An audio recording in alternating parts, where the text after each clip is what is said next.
ओम शांति। आज की तारीख है 20 दिसंबर 2015। अव्यक्त महावाक्य अव्यक्त बाप दादा रिवाइज कोर्स की मुरली, जिसकी ओरिजिनल डेट है 13 मार्च 1981। डबल रूप से सेवा द्वारा ही आध्यात्मिक जागृति। आज बाप दादा सर्व शुभ चिंतक संगठन को देख रहे हैं। सर्व शुभ चिंतक संगठन को देख रहे हैं। शुभ चिंतक अर्थात सदा शुभ चिंतन में रहने वाले, स्वचिंतन में रहने वाले। ऐसे स्वचिंतक व शुभ चिंतक सदा बाप द्वारा मिली हुई सर्व प्राप्तियां, सर्व खजाने व शक्तियां, इन प्राप्तियों के नशे में साथ साथ संपूर्ण फरिश्ते व संपूर्ण देवता बनने के निशाने के स्मृति स्वरूप रहते हैं।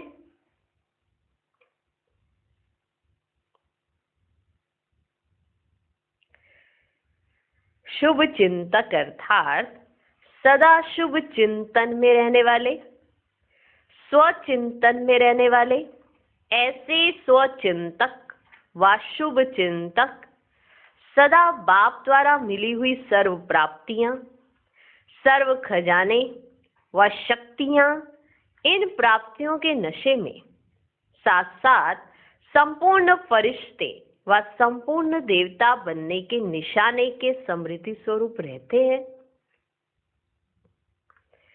जितना नशा उतना निशाना स्पष्ट होगा।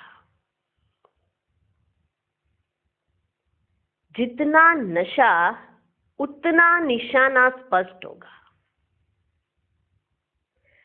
समीप होने कारण ही स्पष्ट होता है। अगर हम समीप हैं तो हमें सब कुछ स्पष्ट होगा। जैसे अपने पुरुषार्थ का रूप स्पष्ट है, वैसे संपूर्ण फरिश्ता रूप भी इतना ही स्पष्ट अनुभव होगा। जैसे अपने पुरुषार्थ का रूप स्पष्ट है कि हमें क्या पुरुषार्थ करना है, वैसे संपूर्ण फरिश्ता रूप भी इतना ही स्पष्ट अनुभव होगा। बनूंगा या नहीं बनूंगा, यह संकल्प भी उत्पन्न नहीं होगा। अगर ऐसा कोई संकल्प आता है कि बनना तो चाहिए पर जरूर बनेंगे ही, इससे सिद्ध होता है अपना फरिश्ता स्वरूप इतना समीप व स्पष्ट नहीं है। बनना तो चाहिए, बनेंगे तो है ही। अगर ऐसा संकल्प आता है तो आपका अपना फरिश्ता स्वरूप इतना समीप और स्पष्ट नहीं है। जैसे अपना ब्रह्मा कुमार ब्रह्मा कुमारी का स्वरूप स्पष्ट है और निश्चय बुद्धि होकर कहेंगे कि हाँ, हम ब्रह्मा कुमार कुमारी हैं। ऐसे नहीं कहेंगे कि हम भी ब्रह्मा कुमार कुमारी होने तो चाहिए। ऐसा कोई कहेगा? तो फरिश्ता स्वरूप के लिए ऐसे सोच लेते हैं, बनना तो चाहिए, होने तो चाहिए। तो बाबा ने कहा कि जैसे आप अपना ब्रह्मा कुमार कुमारी स्वरूप स्पष्ट आपको अनुभव है ना, है ना? ऐसे तो नहीं कहेंगे कि हम होने तो चाहिए ब्रह्मा कुमार कुमारी। हूं तो मैं ही, ये तो शब्द नहीं निकलेगा। अनुभव से कहते ना, हम ही हैं ब्रह्मा कुमार कुमारी, है ना? ऐसे तो नहीं कहते होने तो चाहिए, हूं तो मैं ही, ये तो शब्द नहीं निकलेगा। हूं तो मैं ही कहेंगे, हाँ हम ही हैं। क्या कहेंगे? हम ही हैं। आपसे कोई पूछे ब्रह्मा कुमार कुमारी कहाँ है तो क्या कहेंगे? होने तो हम ही चाहिए। हाँ,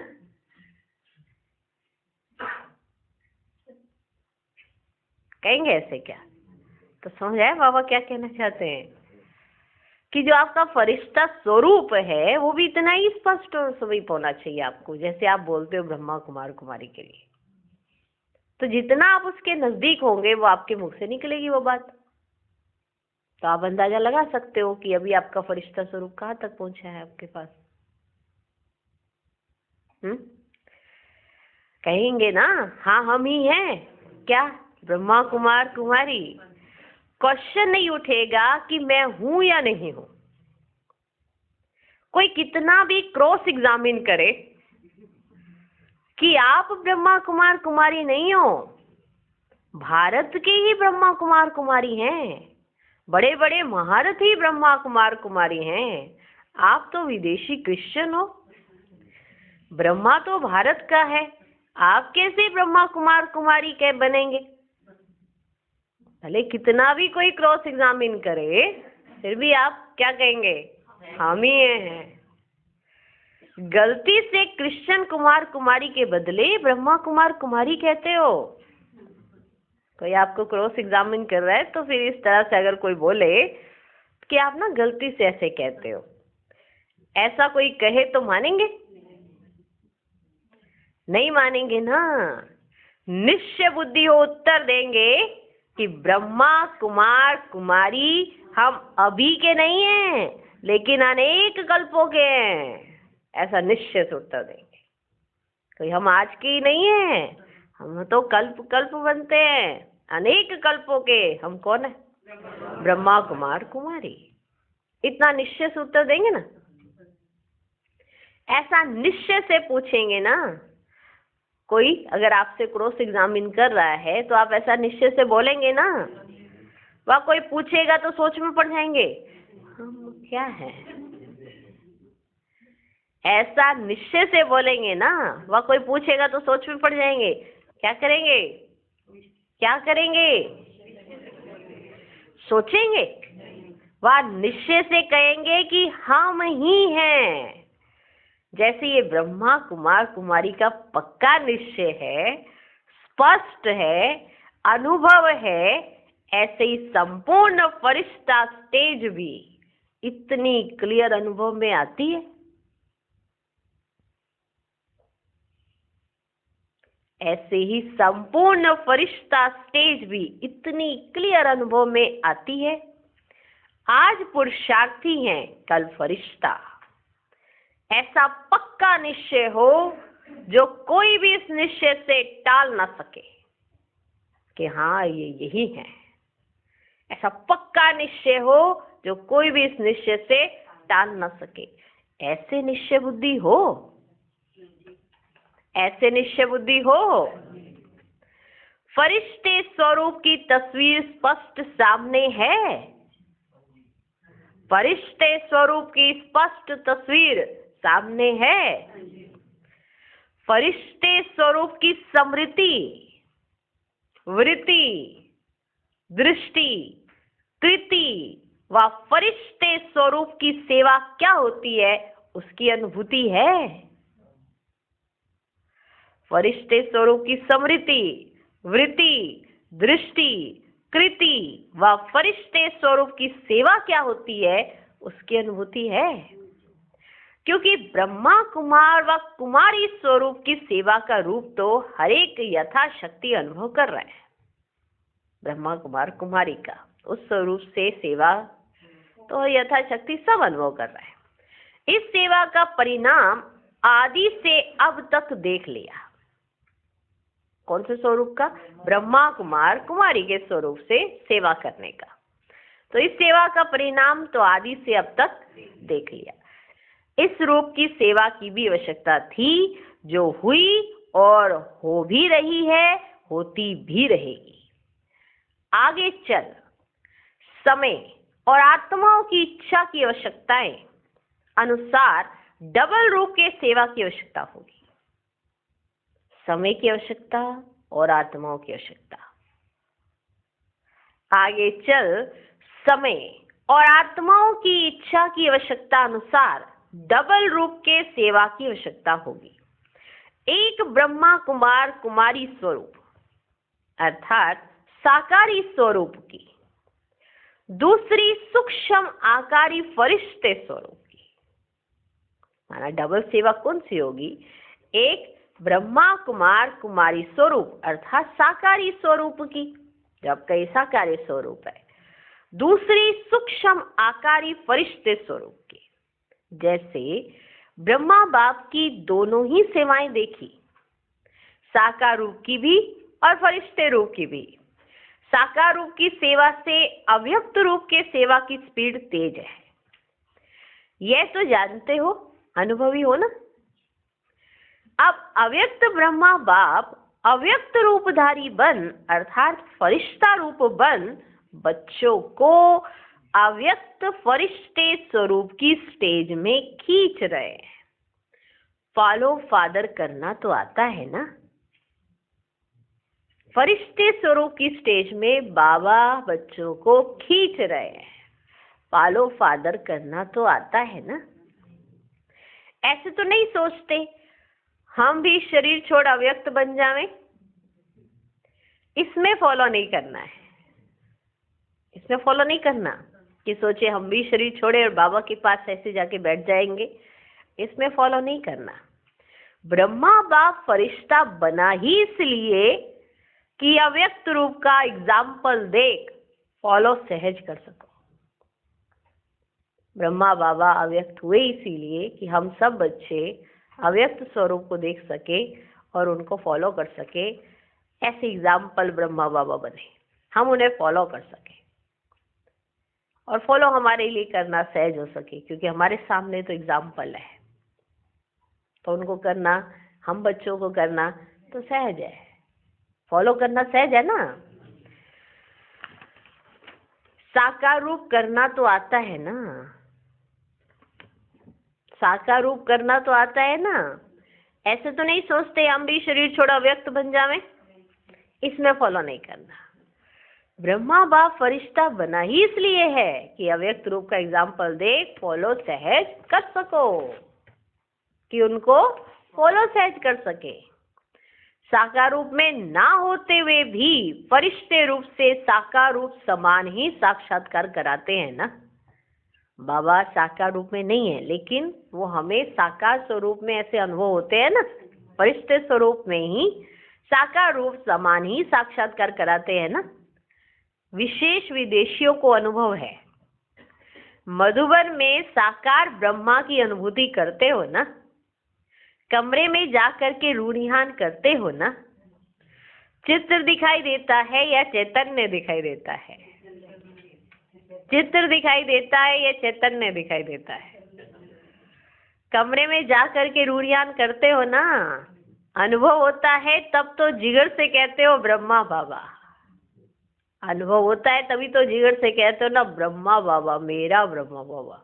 विदेशों ने नहीं देखा ब्रह्मा बाबा को, साकार में अव्यक्त हो गए ब्रह्मा बाबा, तो उनको देखने के लिए जब वो मन में आते हैं, बाबा के कमरे में जाते हैं, तो वो चित्र को देखते हैं, चैतन्य को देखते हैं। चैतन्य तो उनसे रूढ़ियान करते हैं, तो चैतन्य समझ के ही करते हैं ना, तो अनुभव होता है ना, तब तो जिगर से कहते हो ब्रह्मा बाबा। आप सबका ब्रह्मा बाबा है या पहले वाले बच्चों का ब्रह्मा बाबा है? जिन्होंने साकार में ब्रह्मा बाबा को देखा उन्हों का ही ब्रह्मा बाबा है या आप सब बच्चों का ब्रह्मा बाबा है? अनुभव से कहते हो व नॉलेज के आधार से कहते हो? अनुभव से कह रहे हो या नॉलेज के आधार से? हाँ ब्रह्मा बाबा सबका है, अनुभव से कहते हो? अनुभव है। जैसे अव्यक्त ब्रह्मा बाप साकार रूप की पालना दे रहे हैं, अव्यक्त ब्रह्मा बाबा साकार रूप की पालना दे रहे हैं, सबको महसूस होता है जैसे साकार में ब्रह्मा बाबा हमारे साथ है, साकार रूप की पालना का अनुभव करा रहे हैं। वैसे आप व्यक्त में रहते अव्यक्त फरिश्ते रूप का अनुभव करो। जैसे बाबा अव्यक्त होके साकार की पालना का अनुभव करा रहे, तो आप व्यक्त में रहते अव्यक्त फरिश्ते रूप का अनुभव करो। सभी को यह अनुभव हो कि ये सब फरिश्ते कौन है और कहाँ से आए हुए हैं, सबको यह अनुभव होना चाहिए। ये फरिश्ते कौन हैं और कहाँ से आए हुए हैं। जैसे अभी चारों ओर ये आवाज फैल रहा है कि ये सफेद वस्त्रधारी कौन है और कहाँ से आए हैं। चारों तरफ ये आवाज है कि ये सफेद वस्त्रधारी कौन है और कहाँ से आए हैं। वैसे चारों ओर अब फरिश्ते रूप का साक्षात्कार, इसको कहा जाता है डबल सेवा का रूप। सफेद वस्त्रधारी और सफेद लाइटधारी, सफेद वस्त्रधारी और सफेद लाइटधारी, जिसको देख ना चाहते भी आंख खुल जाए। जैसे अंधकार में कोई बहुत तेज लाइट सामने आ जाती है तो अचानक आंख खुल जाती है ना। ये क्या है, ये कौन है, कहाँ से आई। साकार में ऐसा ना एकदम बहुत तेज लाइट आ जाए तो आंख खुल जाती है ना, ये क्या है, कहाँ से आई, कौन है। तो ऐसे अनोखी हलचल मचाओ। जैसे बादल चारों ओर छा जाते हैं, ऐसे चारों ओर फरिश्ते रूप से प्रकट हो जाओ। इसको कहा जाता है आध्यात्मिक जागृति। आध्यात्मिक जागृति। इतने सब जो देश विदेश से आए हो, ब्रह्मा कुमार कुमारी स्वरूप की सेवा की। बाबा ने पूछा, इतने सब जो देश विदेश से आए हो, ब्रह्मा कुमार कुमारी स्वरूप की सेवा की, आवाज बुलंद करने की जागृति का कार्य किया, संगठन का झंडा लहराया। अब फिर नया प्लान करेंगे ना। जहां भी देखें तो फरिश्ते दिखाई दे। लंदन में देखें, इंडिया में देखें, जहां भी देखें फरिश्ते ही फरिश्ते नजर आए। अमेरिका, ऑस्ट्रेलिया में देखें तो भी फरिश्ते ही फरिश्ते नजर आए। इसके लिए क्या तैयारी करनी है ना। आपको अपना फरिश्ता स्वरूप इतना इमर्ज रहना चाहिए कि कोई भी आपको देखे तो लाइट लाइट लाइट उसको दिखाई देनी चाहिए। एक तो आप सफेद वस्त्रधारी, दूसरा आप सफेद लाइटधारी। तो एकदम से कोई लाइट देखेगा तो एकदम पूछेगा ना कि ये लाइट कहाँ से आ रही है इनमें। तो फरिश्ते ही फरिश्ते दिखाई दे। तो उसके लिए क्या तैयारी करनी है। वह तो 10 सूत्री प्रोग्राम बनाया था, इसके कितने सूत्र हैं। वह 10 सूत्री कार्यक्रम, यह है 16 कला के सूत्र का कार्यक्रम। यह है 16 कला के सूत्र का कार्यक्रम। इस पर आपस में रूढ़ियान भी करना और फिर आगे सुनाते रहेंगे।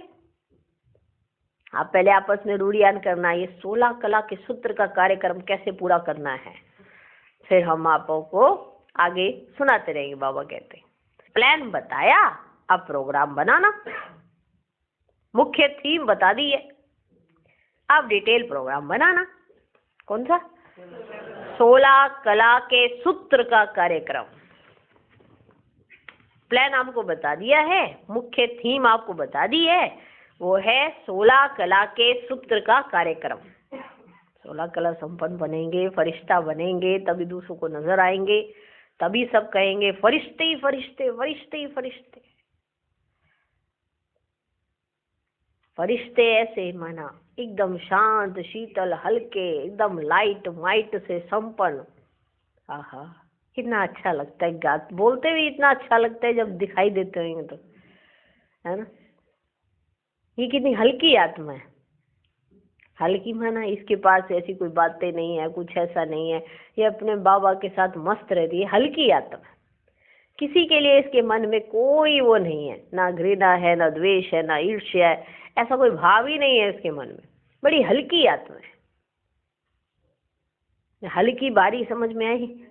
और जितनी हल्की होगी उतना फरिश्ता स्वरूप सहज नजर आएगा, क्योंकि फरिश्ते भी हल्के होते हैं, लाइट माइट।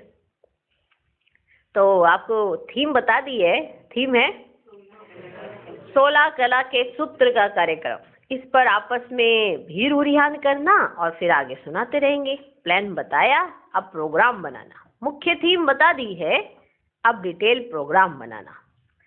ऐसे सदा शुभ चिंतन में रहने वाले शुभ चिंतक, डबल रूप द्वारा सेवा करने वाले, डबल सेवाधारी, ब्रह्मा बाप को फॉलो करने वाले, निराकार बाप को प्रत्यक्ष करने वाले, सदा बाप समान सर्व प्राप्तियों से संपन्न आत्माओं को बाप दादा का याद प्यार और नमस्ते।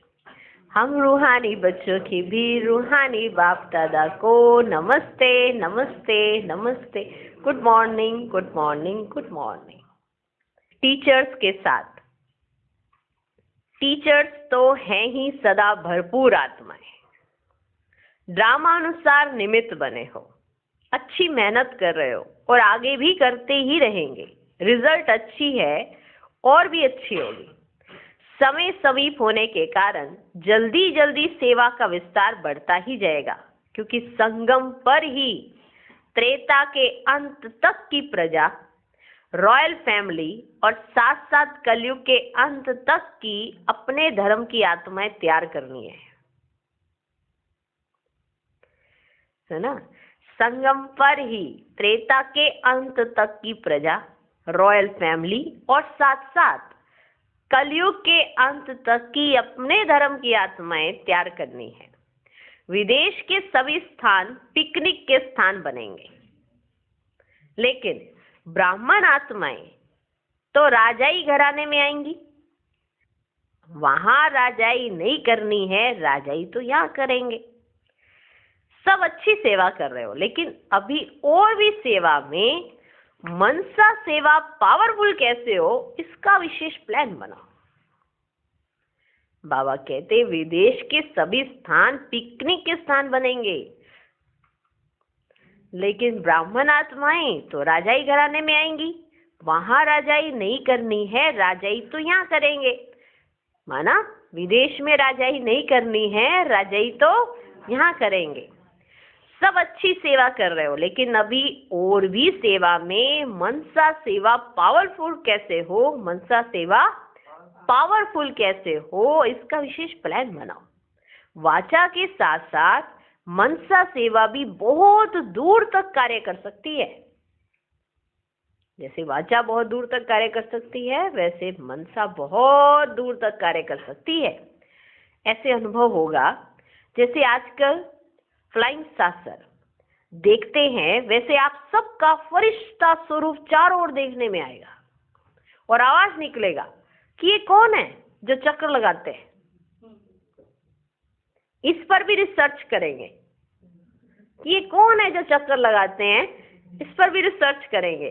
लेकिन आप सबका साक्षात्कार ऊपर से नीचे आते ही हो जाएगा और समझेंगे ये वही ब्रह्मा कुमार कुमारियां हैं जो फरिश्ते रूप में साक्षात्कार करा रही हैं। लेकिन आप सबका साक्षात्कार ऊपर से नीचे आते ही हो जाएगा और समझेंगे ये वही ब्रह्मा कुमार कुमारियां हैं जो फरिश्ते रूप में साक्षात्कार करा रही हैं। अब ये धूम मचाओ, अंत्यवाहक शरीर से चक्र लगाने का अभ्यास करो। ऐसा समय आएगा जो प्लेन भी नहीं मिल सकेगा, है ना। प्लेन पे बैठ के जाना, उसके लिए वो भी नहीं मिल पाएगा। ऐसा समय आएगा जो प्लेन भी नहीं मिल सकेगा। ऐसा समय नाजुक होगा जो आप लोग पहले पहुंच जाएंगे। अंत्यवाहक शरीर से चक्र लगाने का अभ्यास जरूरी है। ऐसा अभ्यास करो जैसे प्रैक्टिकल में सब देखकर मिलकर आए हैं, दूसरे भी अनुभव करें। हाँ, ये हमारे पास वही फरिश्ता आया था। आप भी ऐसा अनुभव करें कि हम होकर आए हैं और दूसरे भी अनुभव करें कि ये होकर गए हैं। ये हमारे पास ये फरिश्ता आया था। फिर ढूंढने निकलेंगे फरिश्तों को। अगर इतने सब फरिश्ते चक्कर लगाएं तो क्या हो जाए, ऑटोमेटिकली सबका अटेंशन जाएगा। तो अभी साकारी के साथ साथ आकारी सेवा भी जरूर चाहिए।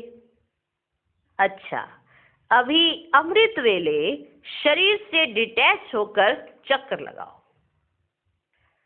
आज प्रश्न उत्तर का सिलसिला है। आज हम प्रश्न पूछेंगे, फिर आप उत्तर सोचना और फिर बाबा ने क्या उत्तर दिया होगा वो सुनना, ठीक है।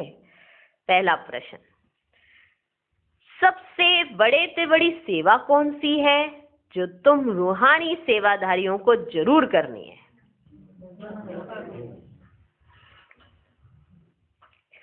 सबसे बड़े से बड़ी सेवा कौन सी है जो तुम रूहानी सेवाधारियों को जरूर करनी है? उत्तर, किसी के दुख लेकर सुख देना। यह है सबसे बड़ी सेवा। किसी के दुख लेकर सुख देना, यह है सबसे बड़ी सेवा। तुम सुख के सागर बाप के बच्चे हो, तो जो भी मिले उनका दुख लेते जाना और सुख देते जाना। जो भी मिले उनका दुख लेते जाना और सुख देते जाना। किसका दुख लेकर सुख देना, यही सबसे बड़े से बड़ा पुण्य का काम है। किसका दुख लेकर उसको सुख देना। ऐसे पुण्य करते करते पुण्यात्मा बन जाएंगे। किसका दुख लेकर उसको सुख देना सबसे बड़े से बड़ी सेवा है जो तुम रूहानी सेवाधारियों को जरूर करनी चाहिए। किसी का दुख लेना, पर इसमें भी ये देखना जो आपके फेवरेट हैं उनका तो ले लेते हो। हर एक का, कोई भी आपके संपर्क में संबंध में कोई भी आए तो उसका दुख लेकर उसको सुख देना।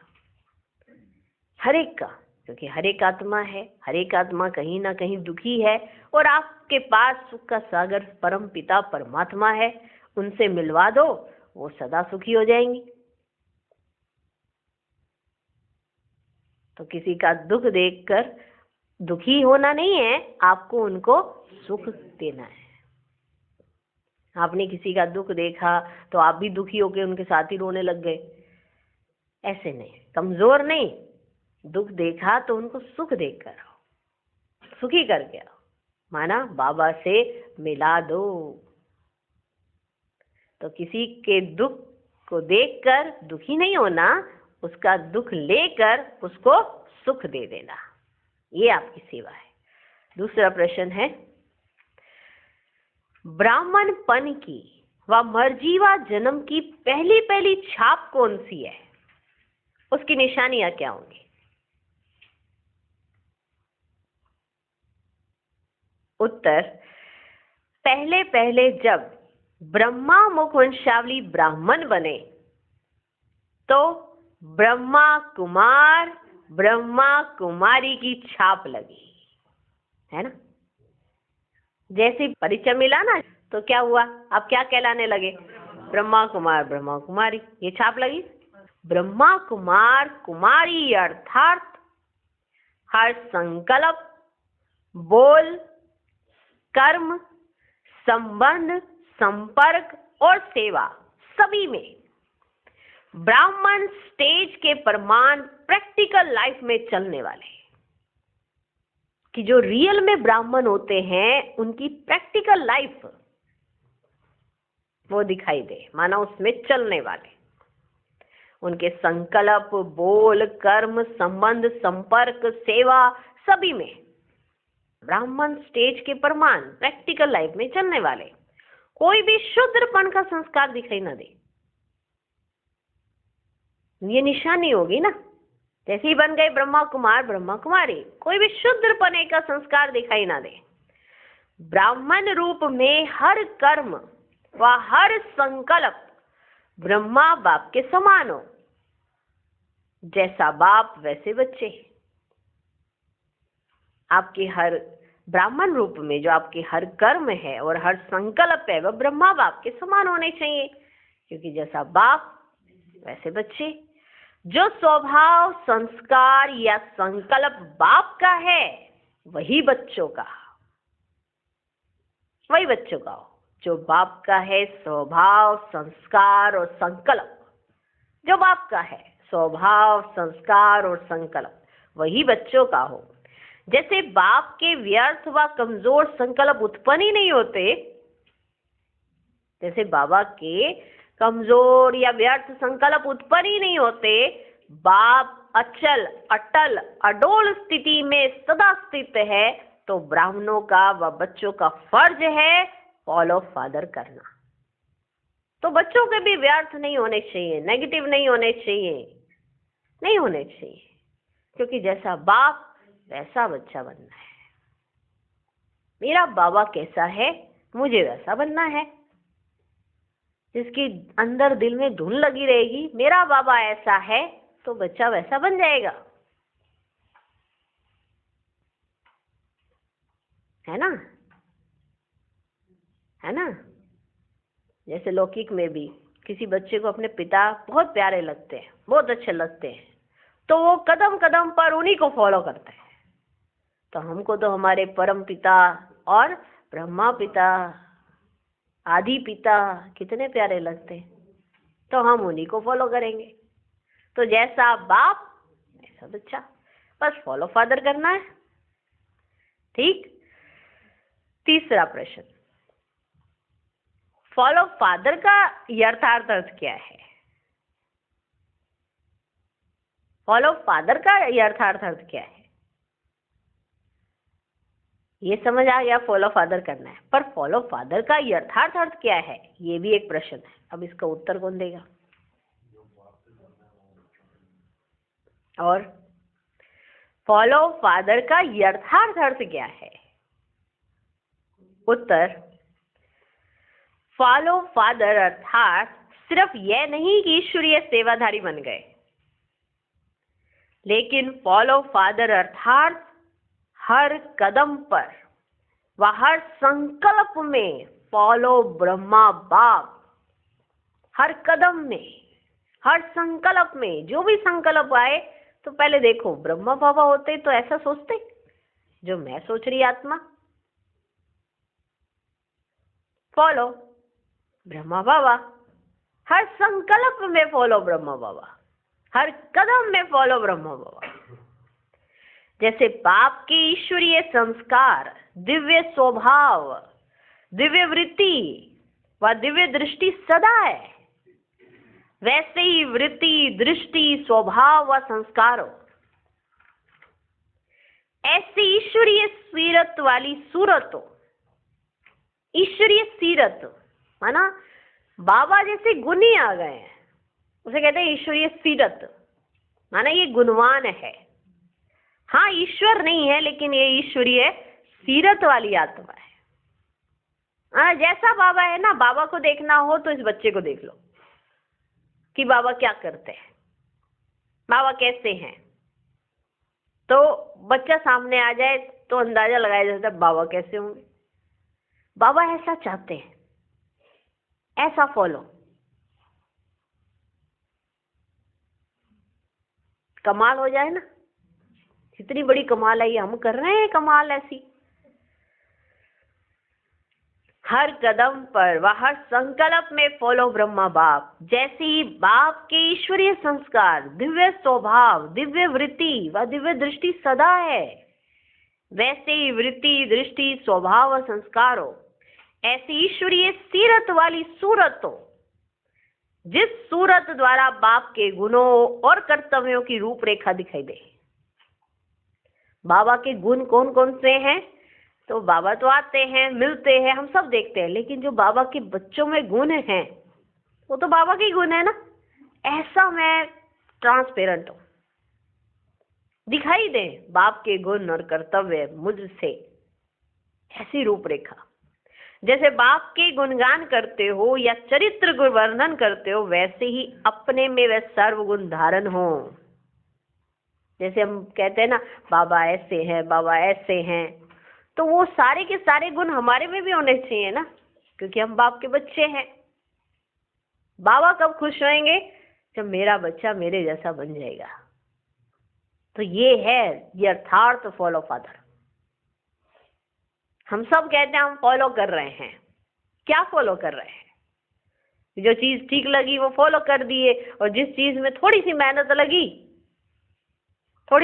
लगी कि नहीं ये हमें संस्कार, स्वभाव ये छोड़ने हैं, उसको छोड़ दिया भविष्य के लिए, ये फॉलो कर रहे हैं। बाबा कितना प्यारा लगता है। तो क्या हम इतने प्यारे हैं? सबको प्यारा लगता है बाबा। हर एक देखकर ये कहता है ये मेरा बाबा है। क्या हर एक आपको देखकर ये कहता है ये हमारा भाई और हमारी बहन है? इसके अंदर इतने गुण हैं।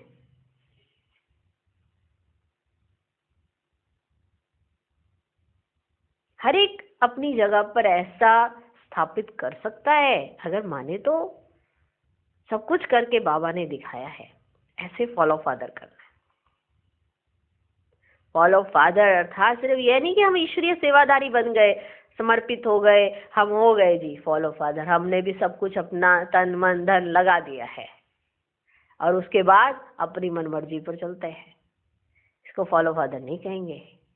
जैसे बाबा के संकल्प है, जैसे बाबा का स्वभाव है, जैसे दिव्य गुण है, ऐसे मेरे अंदर आ जाए, ये है यथार्थ फॉलो फादर। जैसे बाप के गुणगान करते हो या चरित्र वर्णन करते हो, वैसे ही अपने में वह सर्व गुण धारण करो। चौथा प्रश्न, बच्चों के कौन से कर्म सदा के लिए यादगार बन जाते हैं? कौन से कर्म? बच्चों के कौन से कर्म सदा के लिए यादगार बन जाते हैं? बिल्कुल एक्यूरेट उत्तर। जो कर्म याद में रहकर करते हो वे कर्म यादगार बन जाते हैं। अब हर एक चाहता है कि मेरे कर्म ऐसे यादगार बने, हर एक चाहता है, पर वो कर्म तो देख लो वो याद में है। चाहते हैं ना हर एक, मैं कुछ ऐसा करूं जो एकदम एग्जाम्पल हो, हर एक चाहता है ऐसा, पर एक अहम में चाहना और एक याद में चाहना। याद में चाहना माना कि मैं बस बाबा की याद में समा जाऊं, बाकी तो जितने भी कर्म करोगे वो सब यादगार बन ही जाएंगे, आपको मालूम भी नहीं चलेगा कि आपके कर्मों को फॉलो भी किया जा रहा है। जो कर्म याद में रहकर करते हुए कर्म यादगार बन जाते। कर्म योगी अर्थात हर कर्म योग युक्त, युक्ति युक्त, शक्ति युक्त हो। कर्म योगी, हम कर्म योगी है ना, कर्म करते हैं ना और याद में रह के करते हैं, तो उसका अर्थ क्या होता है कि जो भी कर्म आप करो योग युक्त होना चाहिए, युक्ति युक्त होना चाहिए और शक्ति युक्त होना चाहिए। कर्म तो कर रहे हैं लेकिन ताकत ही नहीं है खुद में उस कर्म को करने की, सोच रहे डाउट में ही है, तो फिर शक्ति भी होनी चाहिए ना। योग युक्त, युक्ति युक्त, शक्ति युक्त हो। पांचवा प्रश्न, जो कर्म योगी हैं उनकी निशानी क्या होगी? देखो, एक प्रश्न दूसरे प्रश्न से, दूसरा प्रश्न तीसरे प्रश्न से लिंक है ना। जो कर्म योगी है उनकी निशानी क्या होगी, कैसे पता पड़े? चलो ये तो पता चल गया कि कर्म योगी का अर्थ क्या है, वो योग युक्त, युक्ति युक्त और शक्ति युक्त होगा। लेकिन कर्म योगी हैं उनकी निशानियां क्या होंगी? निशानियां क्या होंगी? कर्म योगी, जो कर्म योगी है उनकी निशानियां क्या होंगी? और और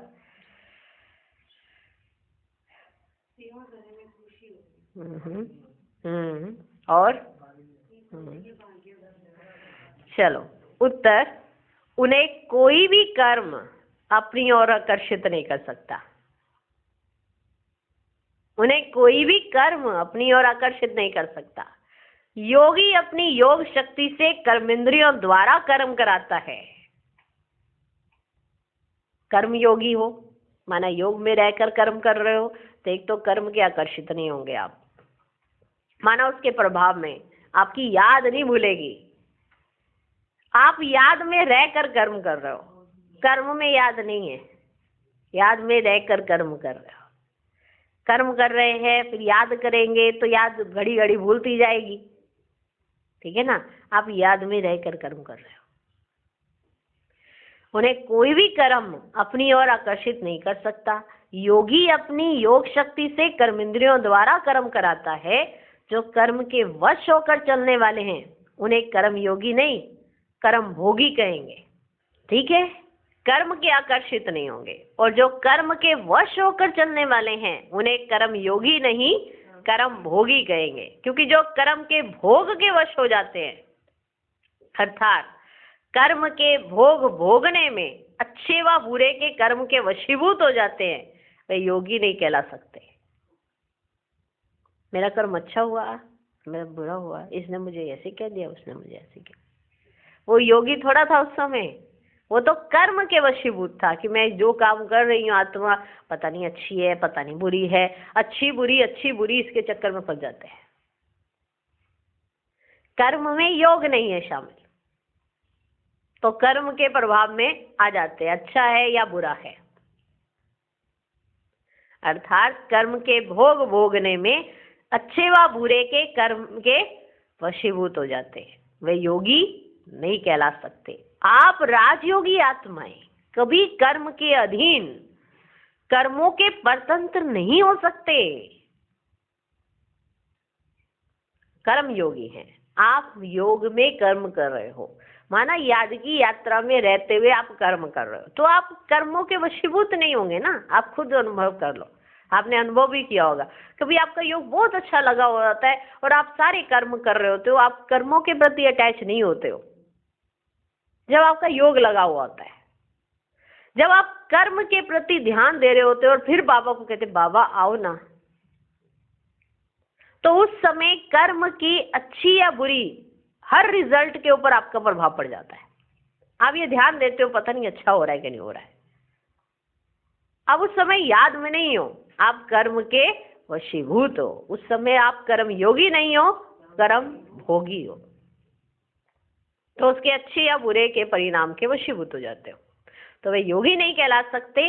आप राजयोगी आत्माएं कभी कर्म के अधीन, कर्मों के परतंत्र नहीं हो सकते। अच्छा, आज का वरदान, ईश्वरीय मर्यादाओं के आधार पर विश्व के आगे एग्जाम्पल बनने वाले सहज योगी भव। ईश्वरीय मर्यादाएं हम पालन करते और दुनिया देखती कि अरे ये कैसे कर लेते हैं, हाँ ये सब करना इनके लिए सहज है और उनके लिए कठिन।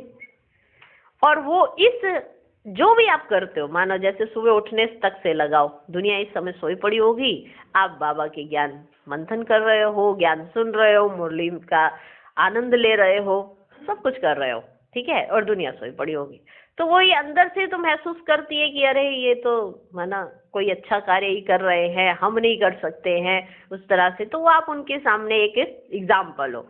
तो दुनिया कहती है कि कर सकते हैं, माना ऐसा नहीं है कि कोई नहीं कर सकता, देखो वो करते हैं ना तो कोई भी कर सकता है, माना सब कुछ करा जा सकता है। बड़े सामने से आपको नहीं कहेंगे पर पीछे से तो ये मानते हैं, तो एक एग्जाम्पल बन जाते हो। आप मर्यादाएं पालन कर रहे हो और दुनिया के आगे एक एग्जाम्पल हो, ठीक है ना। तो दुनिया आपका नाम लेके कहती है ये ऐसे ऐसे चलते हैं, ऐसे ऐसे करते हैं, खुश होते हैं कि ऐसा भी कोई व्यक्ति है जो करके दिखा सकता है। तो आपका योग सहज लगा रहता है। क्यों? आपको मालूम है कि हम तो कर नहीं रहे, ये तो बाबा करा रहे हैं, हमारे में तो इतनी हिम्मत है नहीं कि हम कर सकें, लेकिन ये बाबा करा रहे हैं, तो अंदर से आपका योग एक लगा रहता है। इसलिए आज का वरदान यही है, ईश्वरीय मर्यादाओं के आधार पर विश्व के आगे एग्जाम्पल बनने वाले सहज योगी भव। विश्व के आगे एग्जाम्पल बनने के लिए अमृत वेले से रात तक जो ईश्वरीय मर्यादाएं हैं उसी पर मान चलते रहो। एग्जाम्पल बनना है ना सबके आगे, कोई आपको देखकर कहे कि अरे वो कर सकते हैं तो कोई भी कर सकता है ना, वो कैसे कर रहे हैं, उनको ये तो पता नहीं कि कौन करा रहा है। तो आप अमृत वेले से रात्रि तक की जो मर्यादाएं हैं उसको पालन करते चलो। विशेष अमृत वेले के महत्व को जानकर, विशेष अमृत वेले के महत्व को जानकर उस समय पावरफुल स्टेज बनाओ, तो सारे दिन की जीवन महान बन जाएगी। अमृत वेला पावरफुल, सारा दिन अच्छा। अगर अमृत वेला पावरफुल नहीं रहा और छूट गया तो सारा दिन ऐसे ही चला जाता है। तो विशेष अमृत वेले के महत्व को जानकर उस समय पावरफुल स्टेज बनाओ, तो सारे दिन की जीवन महान बन जाएगी। जब अमृत वेले विशेष भाव से शक्ति भर लेंगे तो शक्ति स्वरूप हो चलने से किसी भी कार्य में मुश्किल का अनुभव नहीं होगा। जब आप अमृत वेले के समय अपने अंदर एक शक्ति भर रहे हो तो शक्ति ले लिया आपने, आपका शक्ति स्वरूप हो गया, तो ऐसे चलने में किसी भी कार्य में आपको मुश्किल का अनुभव नहीं होगा। और मर्यादा पूर्वक जीवन बिताने से सहज योगी की स्टेज भी स्वतः बन जाएगी। फिर विश्व आपके जीवन को देखकर अपनी जीवन बनाएंगी। देखा, विश्व आपकी जीवन को देखकर, जब आप ये बहुत सहज इस तरह से करते जाएंगे तो विश्व आपके जीवन को देखकर अपनी जीवन बनाएगी। सुना? तो हम ईश्वरीय मर्यादाओं पर चलते रहे, विश्व के आगे एग्जाम्पल बने, तो हमारा तो सहज योग हो जाएगा, सहज योगी हो जाएंगे। क्योंकि अगर अमृत वेले हमने शक्ति ले ली तो सारे दिन में कोई प्रॉब्लम नहीं आएगी। अगर कोई समस्या आई भी तो उसको सॉल्व करने के लिए आपके पास शक्ति है। आपके पास शक्ति होने के कारण आप एक एग्जाम्पल बन जाते हो, आपका सहज योग लगा रहता है। तो है ना कमाल, ये है वरदान की ताकत। आज का स्लोगन, अपनी चलन और चेहरे से पवित्रता की श्रेष्ठता का अनुभव कराओ। ओम शांति।